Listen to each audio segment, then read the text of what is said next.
तो दोस्तों आज हो गई है 14 फरवरी 2025 और जो बड़ी खबरें मुख्य समाचार सामने निकल के आ रहे हैं फटाफट करके एक एक करके सभी बड़ी खबरों को आगे इसी वीडियो में जानेंगे। दोस्तों सीधे खबरों की तरफ बढ़ते हैं उससे पहले अगर आप लोग भी खुले तौर पर यही मानते हैं कि इंडिया गठबंधन अगर बीजेपी को हराना चाहता है तो एक साथ मिलकर के ही सभी पार्टियों को एकजुट होकर के ही बीजेपी को हराया जा सकता है। तो अभी इस वीडियो को लाइक कीजिएगा दोस्तों और कमेंट बॉक्स में जय हिंद जय भारत जरूर ही कमेंट कीजिएगा। पहली और सबसे बड़ी खबर दोस्तों बताते चले, पीएम मोदी अमेरिका के दौरे पर हैं, वहां पर गोदी मीडिया नहीं है, फिर क्या है। वहां के पत्रकारों ने पीएम मोदी से ऐसा सवाल कर दिया कि पीएम मोदी का चेहरा ही उतर गया। जी हां दोस्तों, बड़ी ब्रेकिंग न्यूज इस समय की ताजा सामने निकल के आ रही है। अमेरिका में जब एक पत्रकार ने राष्ट्रमित्र अडानी का नाम लिया तो नरेंद्र मोदी झेप गए, चेहरे पर टेंशन साफ तौर पर झलकता हुआ नजर आया।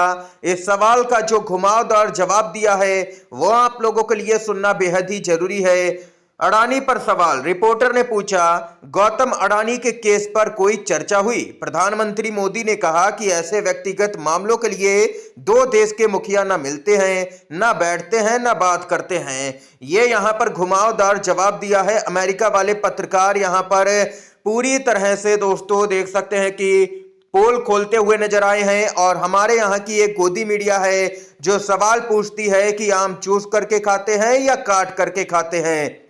दोस्तों ये यहां पर अपडेट आई है सामने निकल के। जो अगली बड़ी खबर है उसकी तरफ बढ़ते हैं। बीजेपी सरकार के पास में बहुमत होने के बावजूद भी मणिपुर में राष्ट्रपति शासन लगा। मणिपुर में राष्ट्रपति शासन लग चुका है, बहुमत होते हुए भी बीजेपी नहीं बना पाई सरकार। बड़ी नाकामी सामने निकल के आई। मणिपुर में आखिरकार राष्ट्रपति शासन लागू हो गया है। हिंसा प्रभावित मणिपुर में विपक्षी कांग्रेस के द्वारा अविश्वास प्रस्ताव की धमकी के चलते मुख्यमंत्री एन बीरेन सिंह ने कुछ दिन पहले ही इस्तीफा दे दिया था। बीजेपी के पास बहुमत होने के बावजूद वह मुख्यमंत्री के लिए नए नाम घोषित नहीं कर सकी। तो सवाल है कि बीजेपी ने आखिर ऐसा क्यों किया? मणिपुर के मुख्यमंत्री पद से इस्तीफा देने के बाद भी एन बीरेन सिंह के उत्तराधिकारी पर कोई सहमति नहीं बन पाई। बीजेपी के अंदर ही बगावत थी। संविधान के अनुच्छेद 174(1) के अनुसार राज्य विधानसभाओं को अपनी अंतिम बैठक के 6 महीने के भीतर यहां पर सत्र बुलाना अनिवार्य है। मणिपुर में पिछला विधानसभा सत्र 12 अगस्त 2024 को आयोजित किया गया था। इस वजह से इसकी अगली बैठक की समय सीमा तय थी, लेकिन यहां पर सत्र नहीं बुलाया गया, जिसके बाद में राष्ट्रपति शासन की घोषणा कर दी गई। दोस्तों ये यहां पर अपडेट सामने निकल के आई है। पार्टी के अंदर ही मुख्यमंत्री के नाम को लेकर के सहमति नहीं बन पा रही थी। 15 विधायक लगभग बागी बताए जा रहे हैं जो कि किसी भी कीमत पर बीजेपी के साथ में खड़े होने के लिए तैयार नहीं है। दोस्तों ये यहां पर खबर आई है सामने निकल के। जो अगली अपडेट है दोस्तों उसकी तरफ बढ़ते हैं। दोस्तों खबर आ रही है आरएसएस को दिया है ममता बनर्जी ने बड़ा झटका। मोहन भागवत की रैली को बंगाल में नहीं मिली अनुमति। जी हां दोस्तों, आरएसएस की बंगाल इकाई ने कोलकाता हाईकोर्ट की एकल पीठ का दरवाजा खटखटाया और 16 फरवरी को पूर्व वर्धमान जिले में आरएसएस प्रमुख मोहन भागवत की सभा के लिए पुलिस के द्वारा अनुमति नहीं दिए जाने को चुनौती दी है।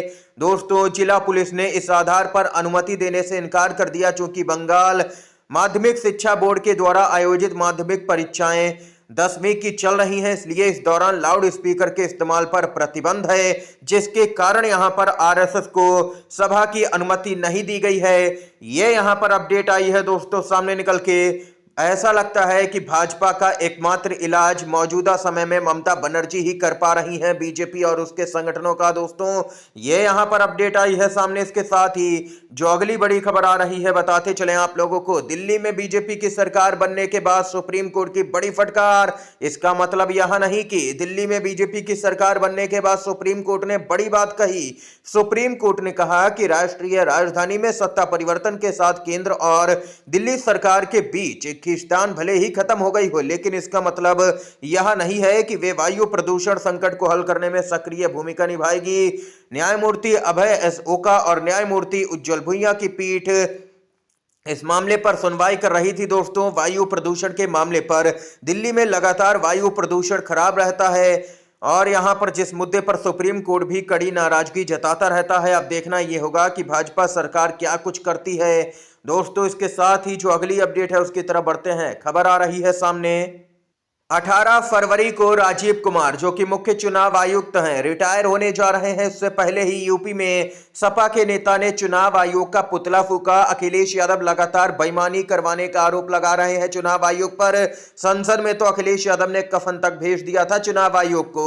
उत्तर प्रदेश की राजधानी लखनऊ में चुनाव आयोग का पुतला फूंकने पर समाजवादी पार्टी के एक नेता के खिलाफ में पुलिस ने एफआईआर दर्ज की है। इस घटना में पुलिस आगे की जांच में जुट गई है। दरअसल लखनऊ में यहां पर सपा कार्यालय के बाहर चुनाव आयोग का पुतला फूंकने के आरोप में मुलायम सिंह यादव यूथ ब्रिगेड के पूर्व प्रदेश सचिव के खिलाफ यहां पर मुकदमा दर्ज किया गया है। सपा कार्यकर्ताओं के खिलाफ एफआईआर दर्ज होने पर प्रदेश का सियासी पारा हाई हो गया है। सपा के नेताओं ने पुतला फूंका था दोस्तों चुनाव आयोग का, और यहां पर पक्षपात का आरोप लगाया गया।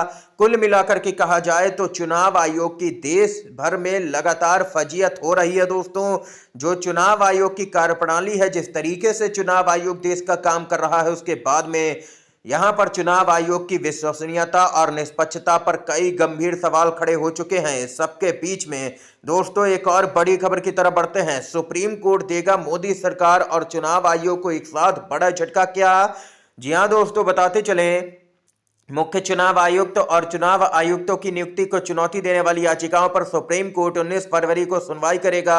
सीईसी राजीव कुमार 18 फरवरी को रिटायर होने वाले हैं। कोर्ट ने कहा कि इस बीच कुछ होता है तो अदालत के फैसले के अधीन ही होगा, यानी कि अगर मोदी सरकार मुख्य चुनाव आयुक्त की नियुक्ति करती भी है तो यहां पर वो सब कुछ डिपेंड होगा कि सुप्रीम कोर्ट का क्या कुछ फैसला आता है। सुप्रीम कोर्ट उस नियुक्ति को रद्द भी कर सकता है, ये सुप्रीम कोर्ट ने साफ तौर पर बता दिया है। दरअसल वरिष्ठ वकील प्रशांत भूषण ने जस्टिस सूर्यकांत और जस्टिस एन कोटेश्वर सिंह की बेंच के सामने केस को उठाया।